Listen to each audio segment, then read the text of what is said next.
My name is James Franco, and I'm just an ordinary office worker.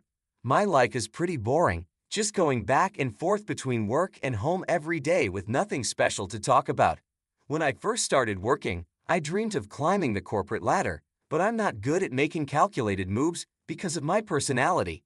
I often end up with jobs that nobody else wants to do. My inability to say no is my own enemy. Even though I work hard, I'm still a regular employee with no title to my name. However, there was a time when I used to be a lot happier and smiled more. I married my girlfriend, whom I had been dating since the start of my working life. We had a happy marriage, which motivated me to do well at my job. But that happy life didn't last long. Are you telling me to live on this meager amount this month again? A few years into our marriage, my inability to succeed at work frustrated my wife, and she often showed her irritation. I'm sorry, I do my best, I would say. How many years and how many times have you repeated those words? I thought marrying you would mean a better life, but with this low salary, we can't do anything. I'm fed up. My wife Rachel has always loved spending money on herself, from beauty treatments and cosmetics to nails, hair salons, and clothes. She was happiest when keeping herself beautiful. It seems she married me believing that life would be luxurious since I am a doctor's son. Indeed, my dad is a doctor and owns his own clinic. But my dad, who had a personality similar to mine, often saw his patients for almost charitable rates. He often provided care without profit for patients who were hesitant to seek treatment due to financial constraints. People can pay back when they recall it in the future as long as they are alive to do so. Money can't be made if you're not alive, my dad used to say. Because of this, despite being a doctor's family, we never lived a wealthy life. Of course, as a child, I never felt unhappy or questioned our way of living. I'm still proud of my dad to this day. However, Rachel decided to marry me because she thought being a doctor's son meant wealth, without knowing the real story. So our life turned out very different from what she had planned. A few years later, Rachel said, "I've had enough. If this is all we can do, there's no point in being with you. Let's get a divorce." A divorce? Hold on, please, I pleaded. How many years do you think I've waited? I age just as much as you do. I need to redo my life while I still can. I definitely don't want to be a low-income wife like you for the rest of my life. With those harsh words, Rachel left, leaving only the divorce papers behind. I was mad at myself for not realizing Rachel's true nature and for not being able to prove her wrong with my job performance. 6 years have passed since then. I threw myself into work to heal the emotional wounds, but being not savvy, I still couldn't achieve outstanding performance at work, remaining a regular employee. If this continues, what Rachel said would turn out to be true. I feel utterly miserable. During that time, an envelope arrived in my mailbox. It was from Rachel. What does she want now? I wondered. Inside the letter from my ex-wife, who I hadn't heard from in a long time, was a wedding invitation. It seems Rachel is remarrying someone else. Why would my ex-wife send me an invitation? I thought. As I looked at the postcard, puzzled, I noticed a familiar chapel name written on it. This place, isn't it a super luxurious hotel? Knowing Rachel, she must have chosen a rich man to be her partner this time as well. I could easily guess that she intended to flaunt her happiness in a luxurious hotel wedding, just to show the difference between her life now and the life she had with me. I don't owe her to attend. I mean, I was the one who got dumped, but maybe for Rachel too, me not succeeding in my job was an unexpected turn of events. After pondering for a while, I sighed deeply and stood up from my seat. This is the last time. I guess I'll just go. I knew attending the wedding would hurt my pride, but I decided to go anyway. Despite everything, Rachel stayed with me for several years. I can somewhat understand her desire to show me that she's finally happy as a form of revenge. From an outsider's perspective, she might seem too kind-hearted. On the day of the wedding, the weather was perfect. I arrived a bit earlier than planned and, while sipping my coffee in the lounge, stared blankly out the window. It was her second wedding, so I recognized a few of Rachel's friends who I had met before. Unexpectedly, I overheard a conversation from the seat next to me. Rachel did an amazing job to get this wedding, didn't she? One person said. Yeah, it's in a luxury hotel this time. It's a level up from the first one, another replied. She used to complain that her first husband was a doctor's son, But when she found out he was just an ordinary office worker without money, it was really unexpected, wasn't it? Hearing them talk without realizing I was there, I felt a sharp pain in my heart. So Rachel never really liked me for who I was. I realized it when we got divorced, but hearing it from someone else made it even harder. Before she divorced her first husband, she had already set her sights on her current husband. They continued. Really well done, Rachel. Well calculated. I couldn't believe my ears. So, Rachel was already in a relationship with her current partner before she even divorced me. My pride was shattered to pieces. She looked down on me so much, but she was the one cheating. I started to regret even being there. Trying to maintain my composure, I took another sip of my coffee, but my hand was shaking. Rachel appeared in front of me, all prepared to move to the bridal room. You really came. You're really a good person, right? She said, sneering at me. Trying to hold back my anger, I responded, well, consider it my last duty. Glad you could find happiness. I forced a smile. Not liking my attitude, Rachel continued to belittle me. Isn't it wonderful? It's incomparable to the time with you. Here's a share of happiness for the poor bachelor. Be grateful, will you? She laughed sarcastically. Just then, a refreshing-looking man spoke to her from behind. It was the groom, her new husband. Rachel, it seems like the relatives have gathered. Let's hurry to the bridal room. Her husband Scott glanced at me briefly and gave a slight nod. I nodded back reflexively. Perhaps the groom didn't know Rachel had invited her ex-husband to the wedding. There's still some time before the ceremony, so please make yourself comfortable, Scott said with a pleasant smile as they were about to pass by me. At that moment, an older man following the groom spoke to me. Excuse me for asking, but may I have your name? Dad, what's wrong? Scott asked. Nothing, just curious, the older man replied. Feeling uneasy under the groom's dad's serious gaze, I responded, my name is James Franco. Franco? Is your father a doctor by any chance? The groom's dad suddenly seemed frantic. Staggering a bit under his intense presence, I nodded. Immediately, the color drained from his face, and he raised his voice. Scott, the wedding is off right now. What? What are you talking about, Dad? Scott exclaimed. Caught off guard by this unexpected turn of events, I hurriedly stood up from my seat. No, I didn't do anything, I said, still in a state of panic. The groom's dad began to prostrate himself at my feet. People around the venue started to murmur and stir. Dad, what are you doing? No, really, what? Scott urged his dad to lift his head, but he stayed bowed down, pressing his forehead to the floor. I was completely lost and had no idea what was going on. Rachel, caught in this embarrassing situation, turned red with anger and started to lash out. Can we just talk about this? Lift your head, please, I said, trying to calm the situation. I persuaded the groom's dad to lift his head, and he began to plead for forgiveness, tears in his eyes. I'm begging for your forgiveness. I've been unfaithful to Dr. Franco, he said. It seemed that the groom's dad, Gary, had some past connection with my dad. To understand the truth, I listened intently to Gary's words as he began to speak hesitantly. Gary was a fellow doctor like my dad. The story dates back to my early childhood when Gary was still a trainee doctor at the hospital where my dad had just started his own medical practice. My dad was known for his skills at a well-known university hospital.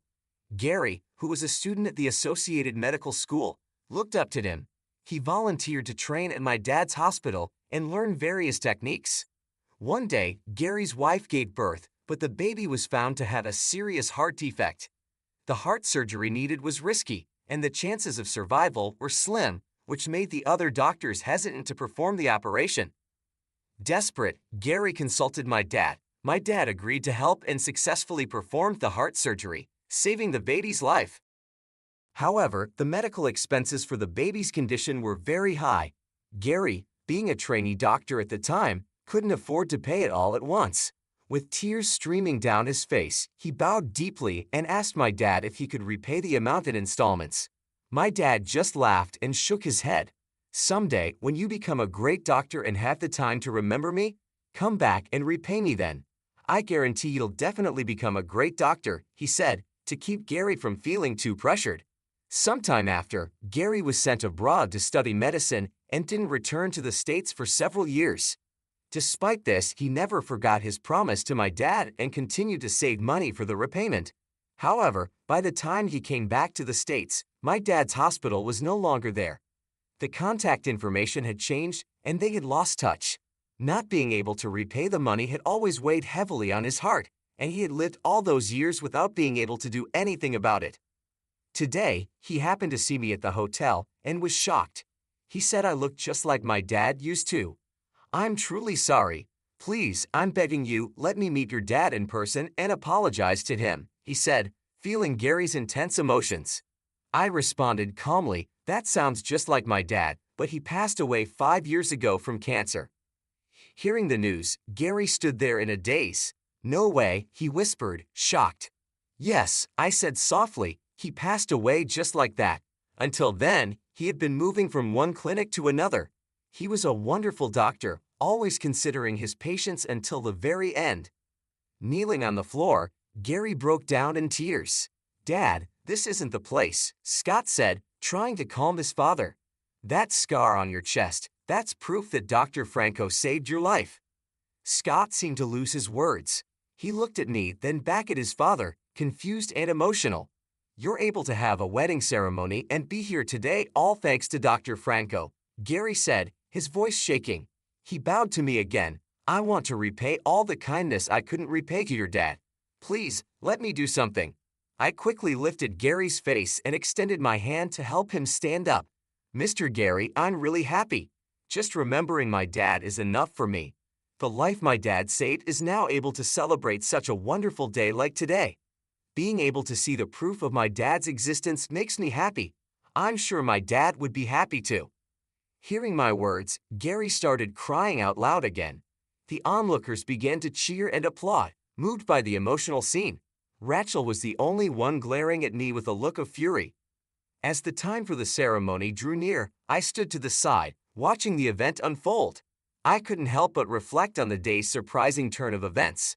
Scott and Rachel continued with their preparations, but there was a noticeable tension in the air. Gary stayed close to me, his eyes red from crying. "I'm so sorry for everything. Your dad was a great man, and I failed him by not finding him sooner," he said, his voice still shaking. "Mr. Gary," I said, placing a hand on his shoulder, "you didn't fail him. My dad helped you because he believed in kindness and compassion. He wouldn't want you to feel this way. Just knowing that you remember him and are grateful is enough."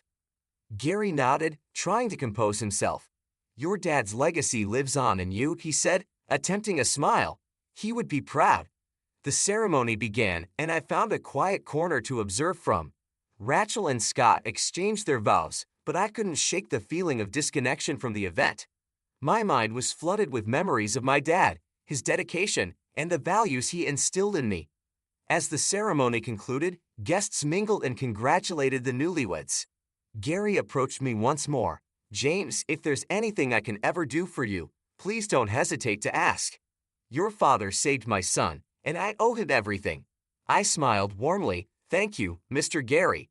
Just keep living with the same kindness my dad showed you. That's the best way to honor him." Rachel approached, her expression still cold. Enjoying the show, she asked sarcastically. I took a deep breath. "Rachel, I didn't come here to cause trouble. I came to pay my respects and to wish you well." She scoffed. "Well, mission accomplished. Now you can leave." I nodded, understanding her anger but feeling no need to respond further. As I turned to go, Scott stepped forward, extending his hand. "Thank you for coming, James. It means a lot." I shook his hand. "I wish you both the best. Take care of each other." Walking away from the venue, I felt a mix of emotions. The day had brought closure to some old wounds and opened my eyes to the enduring impact of my dad's kindness. It wasn't the outcome I expected, but it was a powerful reminder of the values that truly matter. I had an unexpected experience that changed my wounded heart into feelings of pride and happiness. Afterwards, Gary insisted on repaying the medical expenses and the kindness my dad had shown. He gave me a substantial amount of money that he had saved for my dad. Additionally, Gary's hospital started doing business with my company. This significantly boosted my performance at work, and I finally got promoted. The kindness and compassion my dad had shown came back to me in a wonderful way. I cherished this happiness while remembering the serious look in my dad's eyes when he was working. My dad's dedication to helping others had a lasting impact on me and on those he helped.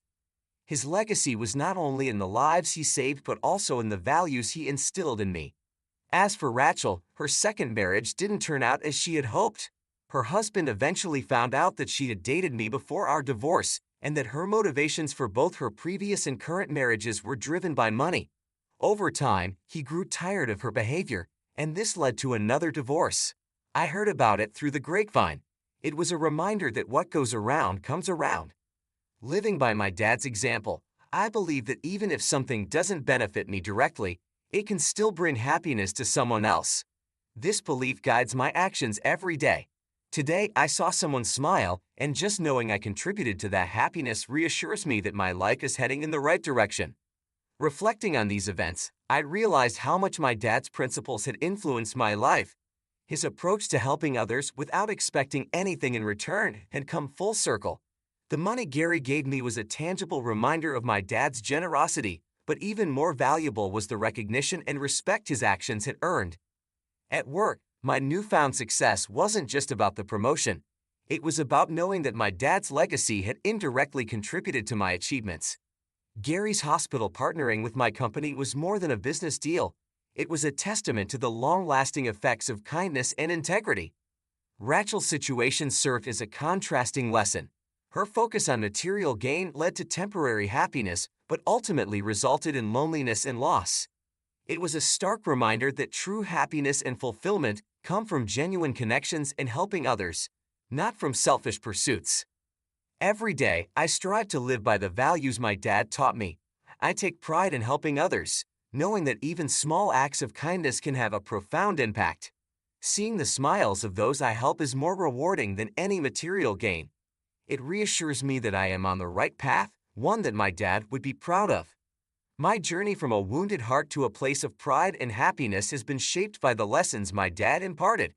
His life was a beacon of compassion and selflessness, and I aim to follow in his footsteps. The unexpected twists and turns have only reinforced my belief in the power of kindness. As I move forward, I carry with me the memories of my dad's dedication and the impact he had on others. His legacy lives on not just in me but in everyone who experienced his kindness. Each day is an opportunity to honor his memory by continuing to spread happiness and support to those around me. In conclusion, the experience with Gary and the changes in my life have shown me the importance of living with integrity and compassion. My dad's influence continues to guide me, and I am committed to making a positive difference in the world, one act of kindness at a time.